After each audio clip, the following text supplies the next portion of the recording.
Welcome to Samba Samba. Enjoy the video. You begin by signing into Sway with your Microsoft account and opening a new Sway.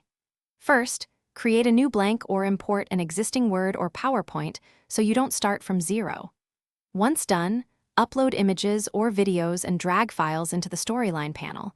This organizes content as cards. You do this because Sway arranges pieces for responsive layouts automatically, saving time. Make sure to add concise headings and text on separate cards so Sway can suggest suitable layouts and styles. Now you focus on structure.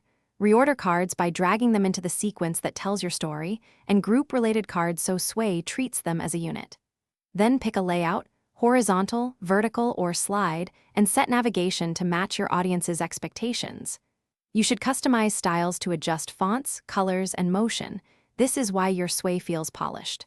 Once arranged, preview frequently to test pacing and flow, because small changes to card order or style can greatly improve readability and viewer engagement.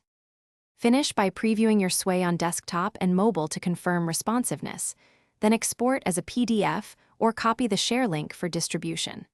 You must add alt text to images and maintain a clear heading hierarchy to improve accessibility and searchability. If something goes wrong, like slow playback or missing media, compress or replace large files and re-upload. This typically resolves lag. You also can clear browser cache or try another browser if Sway's editor behaves unexpectedly, which often fixes.